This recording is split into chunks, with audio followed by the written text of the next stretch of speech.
Okay, hello and welcome to the Michael Mamas Show. I'm your host, Michael Mamas, and we're coming to you from Mount Soma, home of the Sri Someshwara Temple in the mountains of western North Carolina.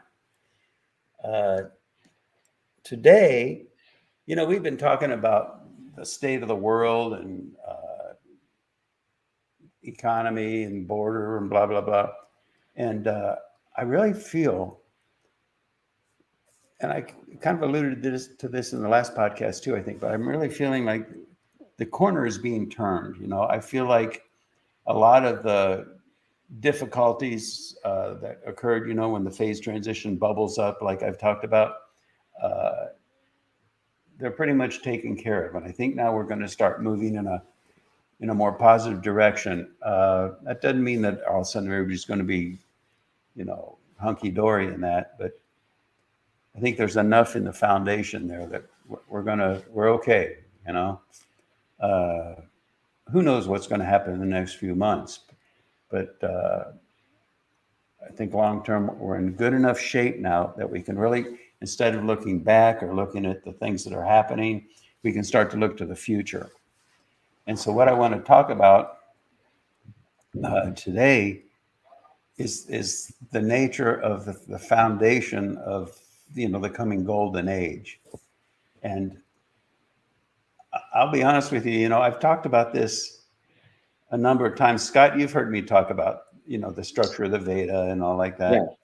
And I've never, I don't know what you think, Scotty, but I've never been really satisfied with the way I get it across. It's a subtle knowledge and it's a deep knowledge, And to me, because I've been with it for so many years, to me, it's so profound and so exciting.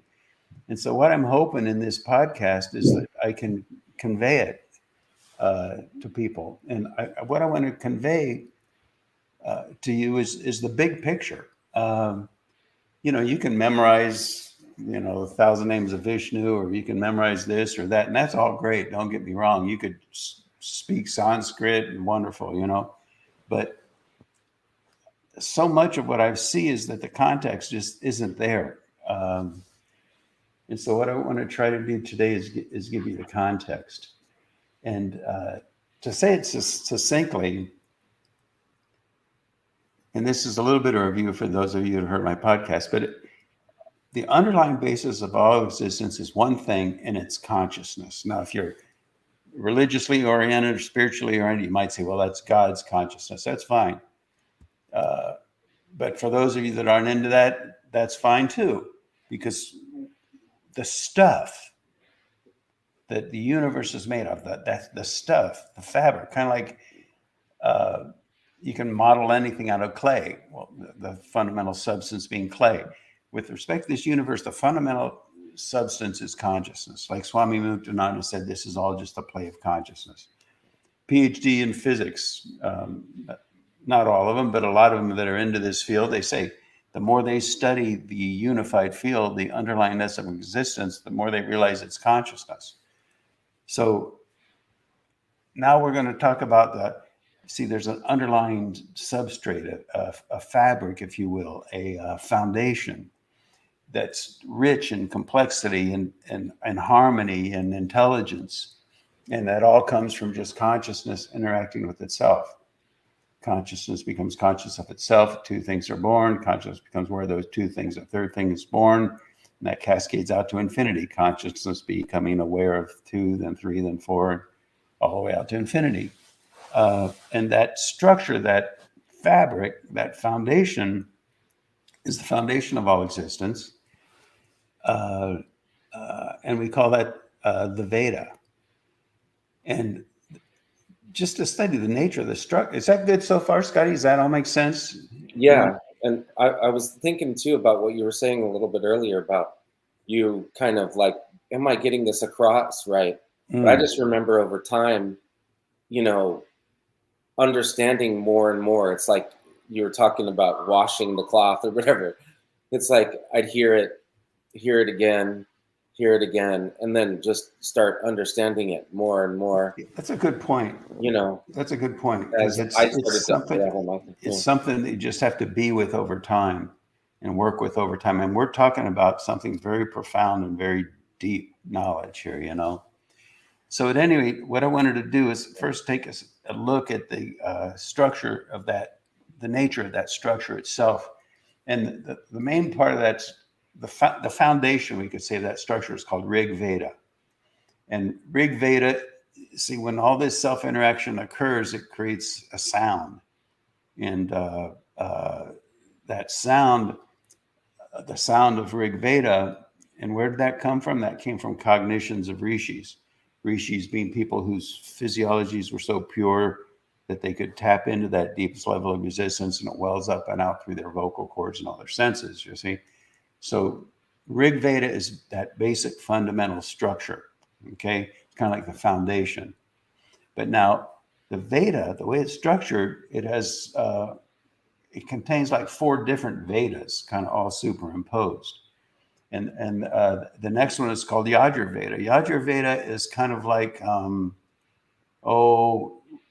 we could say like it's a technology. A lot of the pundits see each of those 4 Vedas is so vast and huge. I don't know if there have been, but I don't know if there are any pundits nowadays that know more than really one Veda. And so most of the pundits, they're Yajur Veda pundits, because, and the reason for that is because Yajur Veda it's kind of like a technology or an engineering sort of a thing, Yajur Veda. And so a lot of the pujas, the ceremonies, the technologies of the unified field, and what does that mean? That means there's a technology that is done to affect a particular result. That's Yajur Veda. But now Samaveda, which is personally, it's my favorite, and I think a lot of people's favorite Veda perhaps to just listen to. Samaveda is, it's like musical. It's kind of a feeling level sort of a thing. And so it's like, you see, you have Rig Veda, that's the seed, and then it blossoms into Yajur Veda, which is kind of like the structure, the mechanic, and then it blossoms out further into the beauty of the flower, the music. And then it goes to Atharva Veda, which is kind of like results, getting the results of that blossoming of the flower kind of idea. You see, Didn't you say Samaveda was like WD-40 too? Like because music is like that, isn't it? It's like WD-40 they call it. It's like it smooths everything out. The structure of Yajur Veda, it's you can almost say it's mechanical in a way, but they all permeate one another, you know. But nevertheless, the Yajur Veda is more like the mechanic, whereas Samaveda is more like the song, the music, the WD-40, the lubricant of the universe. You can look at it that way, you know. And so there are those 4 essences of the structure of Veda, and all this comes into play. Now, I want to emphasize again, I'm just giving you a basic structure here, and you don't even have to memorize, you know, Rigs, Yajur, Sama, Tharva. But I'm using those words because those are the words, those are what they are. But right now I'm more interested in giving you a feeling for it, because each of those 4 Vedas then is divided up into 3 different things. One is mantras. Mantras are like a very, very seed form, kind of like, I guess you could say mantras is to language what letters are to the alphabet, or, you know, like that. And so they're seed form and they're seed expressions. But now the interesting thing about the Veda is that everything touches everything in its essence.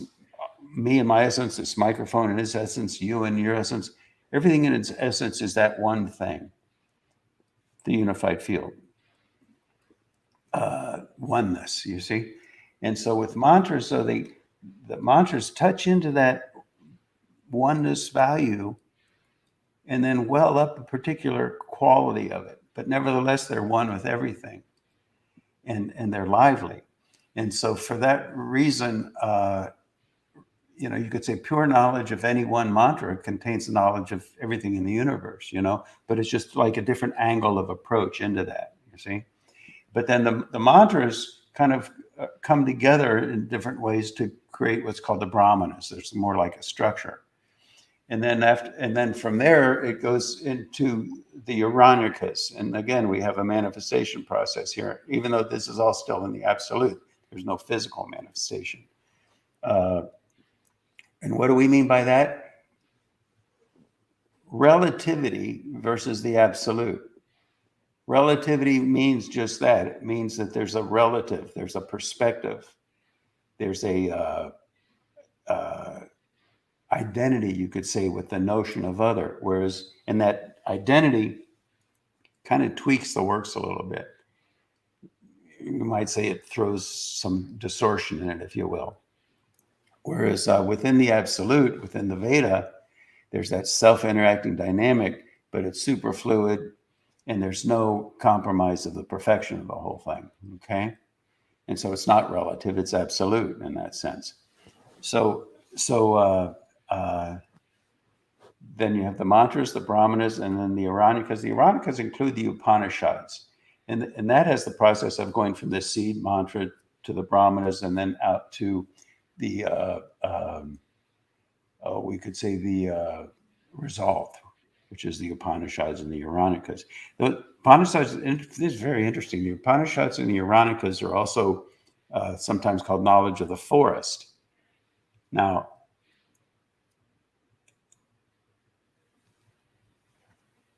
everything maps. If you listen to my other podcasts, you understand mapping. You know, I talk about how the foot maps onto the whole body, the big toe is the head, the heel is the pelvis, you know, like that. Everything maps. And so with the Uranikas, it took me a long time to realize this. Knowledge of the forest, but you could say it's also that the Uranikas themselves map onto, in the relative, the forest. And so the physiology is really pure, and the day and everything is pristine. It's could even be heard. Uranikas, the Upanishads being chanted, but it's just the sound of the forest. Does that make sense, Scotty? Yeah. Yeah, it's pretty cool, huh? Yeah. All right, so there we have the absolute, and that's the absolute is all called Shruti, absolute. But then there's this idea called Smriti. Smriti is memory. It just means memory. And so the idea is that when we start with the absolute, and then consciousness starts to become, we could almost say, dazzled or amazed or enthralled or enchanted by the complexity and the profundity and the beauty and the harmony of that self-interacting dynamic. It becomes identified with that, even to the point where it you could almost say it loses itself to that grandeur. Does that make sense, Scott? Mm-hmm. Yeah.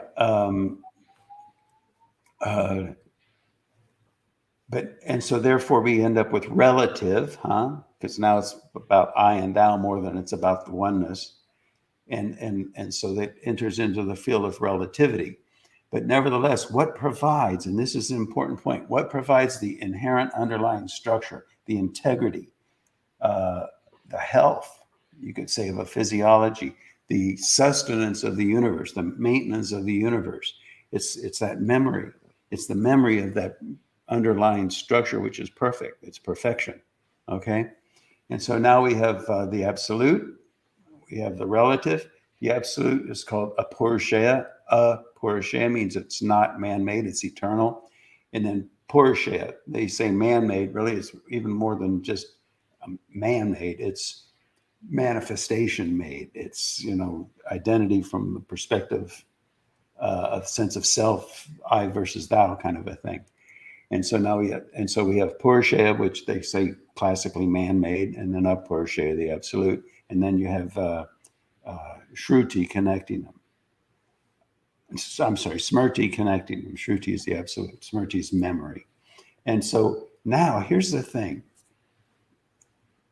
All of existence, the theme of all of existence is really very simple. You've got the absolute, then you've got it manifesting. We went through that process through memory, through Smriti. But then what happens is this Smriti this relativity senses in its being and its existence, it's still connected to that absolute. And that's its real nature, its true self. And so everything, it's like gravity, everything is gravitating back to the absolute, even though it's in the relative, and even though it's to a degree lost its identity. It hasn't lost all its identity. If it lost everything, it would have no integrity, because it's the absolute that gives it its integrity. So you could say, well, everything is consciousness. Everything in its essence is consciousness. So in that sense, even a rock, a flower, human beings, it's all gravitating back. But now you can view this from different angles. Really, it's all perspective. The whole thing is done with mirrors, you could say. Because now that gravitation, it's a process of gravitating back. And the two main bodies of knowledge, and see, now we're talking about, they call it Vedic literature, because it's not Upurusha, it's Purusha. So it's referred to as Vedic literature because it's in the relative, but nevertheless, it's birthed out of the absolute. And so in that, there's the Upongos. The Upongos can be viewed as, let's say you were viewing the relative from the absolute.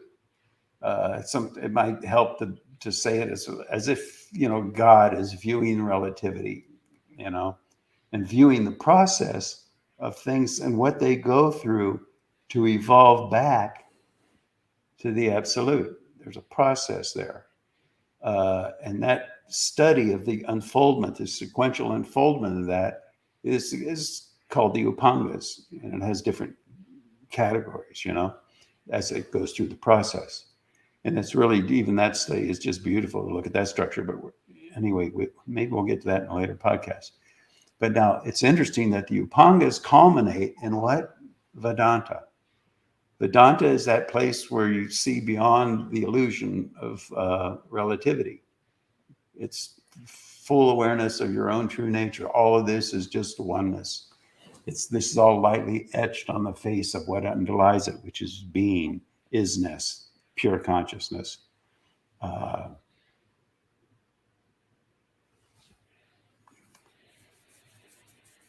Yeah, and you can awaken to that level, you see. So that's the Upongos. Now the other thing is called the Vedangas. The Vedangas is the same process, but it's viewed from a very different perspective. It's viewed from the perspective of, you are that being that's in relativity, that's identified with relativity, and you're trying to figure it out. You're trying to feel your way through life. And most commonly, the Vedangas is described in terms of vocabulary, linguistics, language. And so you start with the building blocks of that, like or ma or mama, or so the whole evolution, and then so those single syllables are then taken and put into words, and then into phrases, into sentences, into paragraphs, into volumes of literature, and it's really interesting because that culminates in what's called Jyotish. Jyotish means light. So it's like you see the light. You see how it all comes together. So basically, you're ending up at the same place, but one way you view it from the perspective of the absolute, and it culminates in Vedanta. The other place, you see it from the perspective of working things out and evolving as a creature, as a being, and that culminates in Jyotish. Does that all make sense, Scott? Yeah. It's beautiful. It's beautiful, isn't it? Go ahead. Yeah. I was wondering because, you hear a lot of people talking about why are we here? What are we, what's our purpose? What's the whole thing, about, It's great. It's great. It's, again, it's a great thing, Scott, that you brought that up. It's all about perspective. So you could say that from one perspective, maybe from the perspective of the absolute, the purpose of life, the purpose of manifestation is to just enjoy and experience and allow to blossom the grandeur of its own nature. You see? But now from the perspective of being caught up in identity, because see, identity includes some degree of limitation, and limitation creates a pinch, a discomfort. And so from that perspective, as we evolve, we're gravitating back to that fullness of perfection. And that is called, then from that perspective, the purpose of life is to return back to our own true nature, return back to God, if you will. You see? And so from all the different angles, because all the different aspects of the Vedic literature and everything are all different perspectives on the same one thing. By the way, contained within, this is interesting, contained within the Upongos, which is, God viewing, we'll say it that way, everything gravitating back to oneness, to Vedanta. Contained within the Upongos is something called the Shastras. The Shastras are kind of like, and generally they could be like, well, here's how you do it. You do it this way. And it's like if God was to tell you how to live your life, or how to do this or how to do that, boiling the Shastras down, they can be viewed that way. But they're, of course, so much more than that. Because again, everything in Vedic literature, everything in the Veda, everything in Sanskrit language, which is the language of the Veda, you see, you can pick it up on different levels. So generally the Shastras are like, little rules, if you will, and forgive me if that's too not quite right, but not the word you'd like me to use, but it also provides that structure that kind of guides and directs and supports evolution in a direction back to oneness. You see, so the Shastras are an important part of spiritual practice. What else, Scotty? Is that too much? Can we go on? Is that too much for one day? I mean, we can go on and on. I could go on and on and on too. Yeah, okay. Yeah. Like, for example, the Puranas. What are the Puranas? We're talking about perspective. The Puranas, like there's the Shiva Purana, the Vishnu Purana. What you're doing there, you're looking, it's from the relative. If you were to view the absolute, and what do you see? And from that perspective, I mean, the absolute is so grand. It's so phenomenal. It's so incredible that the images of divinity that are portrayed as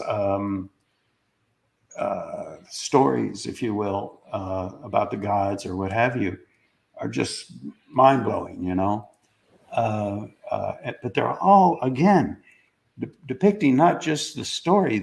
It's more than just the story, even though the story is sublime and exquisite and incredible and wonderful. And it's also a very succinct way of giving an expression that we can grasp to some extent. It's giving an expression to a mechanic of creation that is hugely profound and has many, many different levels to it, you see? And that's the whole thing with all of Veda. Like even if you the Rig Veda is divided into 10 monoliths, and you can translate each one of those or put it into a language that we can understand, like with Samaveda, O flow Soma in a most sweet and exhilarating stream for Indra to drink. I mean, that's beautiful. And ninth mandala, that's part of the Rig Veda, reads like that. But the meaning of it goes so much deeper. And even hearing those words and even hearing the Vedic chants in Sanskrit, what it does is it awakens deeper and deeper levels within your physiology, you see. And what happens then, and this is why it's so pragmatically important to life, is what it does is it enables us, as we do this more and more and refine the physiology more and more through these processes of reflection intellectually on the nature of the Veda, but also physiologically through meditation or through even listening to the Vedic chants. What that does is it refines the physiology. So we start living more and more in harmony with nature, more and more in harmony with natural law, if you will. But now the thing about, see, even the meaning of that, on a superficial level, from the perspective of identity, people get the idea, well, what does in harmony with nature means? That means going barefoot and living in a log cabin, right? No, no, no, no. That's far too superficial. You can live in a high rise in downtown Manhattan and still be living in harmony with nature. It's more of a state of physiology, not just physiology in the crude sense of blood chemistry and all that, but in a physiology of awareness, physiology of being, you see? And so all these different aspects of Vedic literature, of the Veda, exploring them, working with them, it starts to open the awareness up. And that is where we become free from limited paradigm identification. Modern science, that's actually modern science, the physics and the engineering that enable us to build these rooms and these cameras and everything. That's a very small part of the Veda. It's in there, but it's a very small part. You see, there's so much more. And the technologies of all these different facets are so vast. And as we open our awareness to that, we become open to new paradigms. There are so many paradigms, infinite number of simultaneously valid but even seemingly contradictory paradigms. All paradoxes resolved in the absolute, you see, but not on the surface. On the surface, they contradict. You and I are one. You and I are separate. Those are two contradictory things, but they're both valid, you see.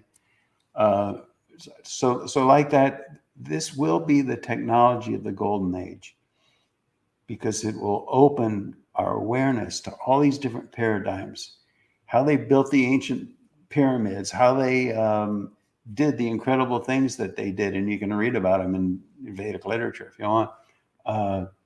All that becomes accessible, but it only becomes accessible by freeing the awareness from identity with paradigm, with the identity with limitation, the identity with a particular worldview, which is so contrary to what goes on in the world today. We take a worldview and doggone it, that's the way it is. And if you don't agree with me, you're wrong. And this is the paradigm that I finally figured it out,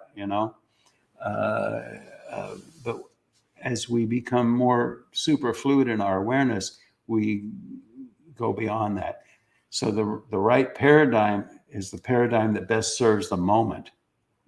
It's not the paradigm that our mind has been indoctrinated into functioning along those lines, you see. And that's the real value of Vedic literature. Now, also, if you look in the Vedic literature, it's not a cookbook. You can't look up on page 35 how to build an airplane, for example. The language of the Veda is the language of nature.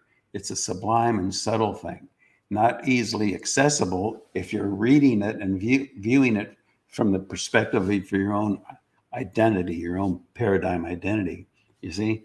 So the actual reading of it does two things at the same time. It starts to point you in the right direction, and it also starts to open the physiology and the awareness to expanded awareness, expanded consciousness, you see? And I really think that if you look at the world today, and what's been going on, I think people are at the point now, we're getting it. Paradigm identity is not going to do it. Everybody's caught up in these paradigms. All it does is create wars. I think we've had it, and so it's going to shift into a whole different place, a whole place of expanded awareness, just as has been predicted incredibly. That, the golden age is right around the corner. And that transition is uncomfortable, admittedly, because things are unraveling, but it's headed to a great place, and we will be living in a wonderful community and of humanity. But also keep in mind we're talking about nature here. It doesn't matter what religion. It's in Christianity, the unified field, that consciousness, that's called God. That's called the Christ. In Hindu religion, they call it something else. In all the different religions, they have their names for it, but it's that same one thing. Uh, you know, God is more vast than to just have. He has many names. You see, like that, and that's a whole other thing that we could get into about cultural integrity. And Scott, I think that's it. I think I'll leave him with one last thing, though, and that is that, you know, there's so much talk about racism, and there's so much confusion about that, right? Because there is such a thing as cultural integrity. Racism is cultural integrity gone insane. Scotty, is there anything else?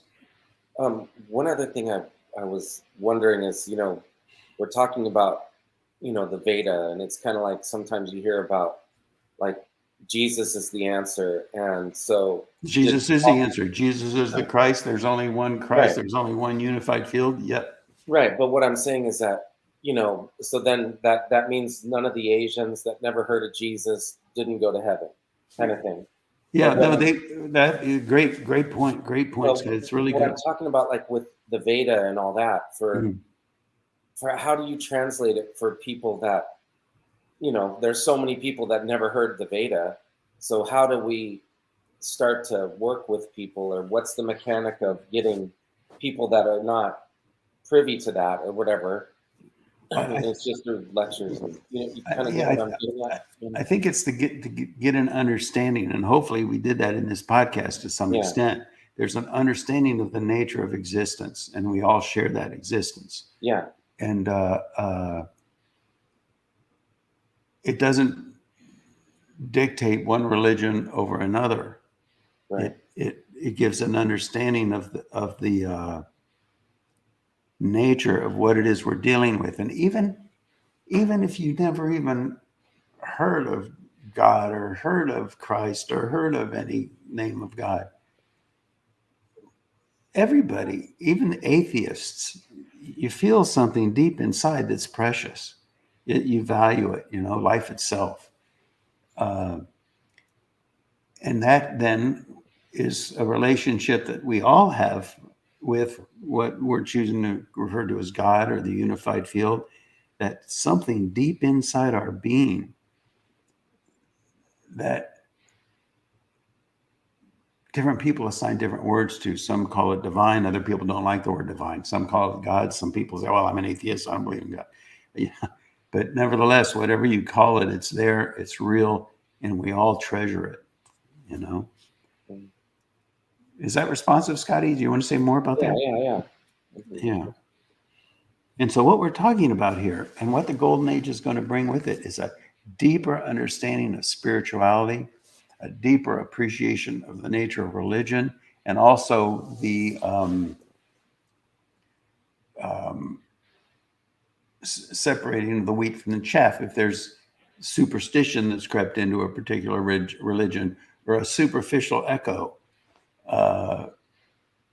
I'd like to say echoes of truth held on to as truth hold truth at bay, you know? So a lot of times we can have very superficial understandings of, you know, what God is. And then what happens is that some people hear that superficial echo, and that's what they were presented to in the name of spirituality and religion. And it just to them is ridiculous. That can't be. And so they reject the whole thing. What has to happen is those echoes of truth have got to get refined. The understanding needs to get deeper and deeper and deeper.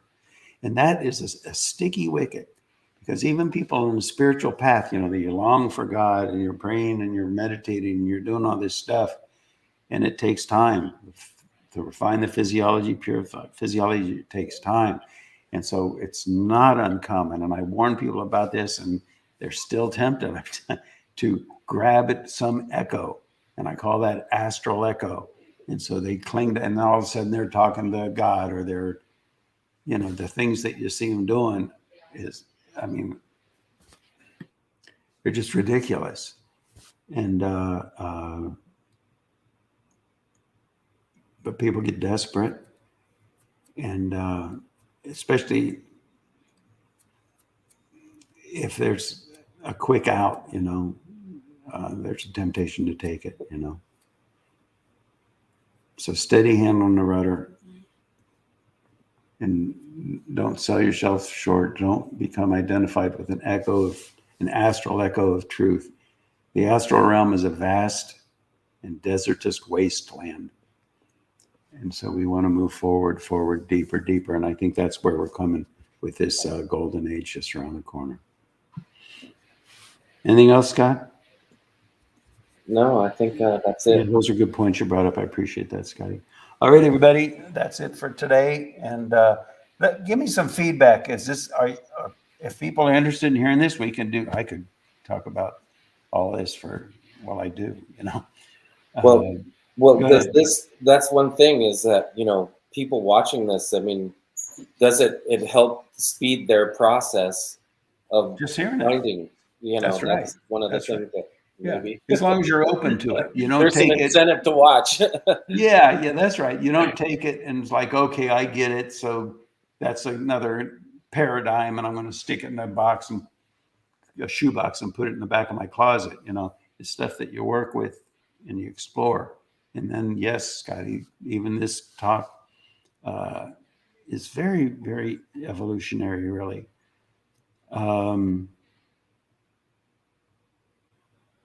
Yeah, I could say more, but I think that's enough for today. We'll talk more in the future. Yeah. Thanks for listening.